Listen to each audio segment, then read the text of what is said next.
Sofiane, première. Je suis diplômé du master ingénierie nucléaire de Valence et je suis aujourd'hui ingénieur sûreté nucléaire chez Assystem. Nous, la sûreté, on intervient dans le cadre du démantèlement pour que les opérations se déroulent en toute sûreté, pour qu'il n'y ait pas d'accident et aussi pour qu'on respecte la réglementation en vigueur. Notre métier participe à la poursuite d'exploitation des installations et à leur maintien ou au démantèlement de celles-ci, avec bien entendu une expertise et une décision rendue par nos autorités de sûreté. Alors mon métier en 3 mots, je dirais rigueur, polyvalence et passionnant. On a beaucoup de travail en bureau, mais aussi on a beaucoup de travail en équipe.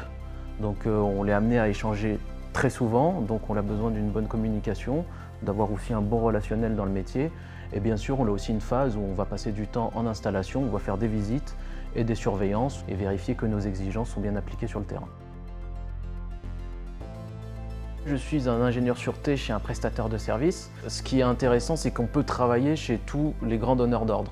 C'est-à-dire qu'on peut très bien travailler chez EDF et Orano pour avoir une vision d'exploitation et de production, toujours au niveau sûreté, mais aussi au CEA, on peut travailler plutôt sur des projets de démantèlement. L'autre avantage de la prestation de service, c'est qu'on peut très bien changer de mission, parce que les missions sont plus ou moins longues, et donc très bien passer de la sûreté de démantèlement, par exemple, à la sûreté d'exploitation. Il est nécessaire d'avoir une connaissance pointue de l'installation, ou du moins sur le périmètre sur lequel on travaille. Cette connaissance peut être initiale, c'est-à-dire qu'on a quelques notions des spécificités de l'installation, mais les exigences applicables à notre installation, on va les apprendre aussi au fur et à mesure du temps. Ce qui rend mon métier passionnant est le fait que la sûreté nucléaire est un métier transverse aux autres métiers. Cela nous permet donc de travailler avec différents métiers, que ce soit la ventilation, l'électricité, le FOH, etc., et de comprendre et d'intégrer leurs problématiques à nos projets. Cela permet donc de monter en compétence d'un point de vue technique pour nous, ingénieurs sûreté, sur les différents métiers, voire même de s'y spécialiser.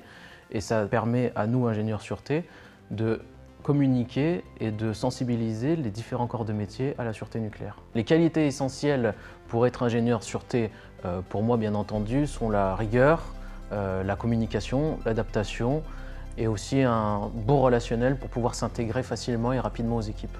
Les évolutions possibles sont la voie du management, la voie de l'expertise ou bien la voie du projet. Si je peux donner un conseil aux étudiants qui souhaitent se préparer au métier d'ingénieur sûreté nucléaire, c'est d'être conscient qu'une bonne partie du métier passe par la rédaction de documents techniques, qu'il faut être patient et aussi curieux. Ça va permettre de poser des questions aux équipes qui nous entourent, que ce soit la sûreté ou les autres métiers, et donc de ne pas passer à côté de paramètres techniques qui pourraient être essentiels au projet. Donc n'hésitez pas, le métier d'ingénieur sûreté nucléaire est très intéressant car on travaille dans un domaine à fort enjeu, c'est très enrichissant, c'est un métier d'avenir et c'est un métier qui recrute beaucoup.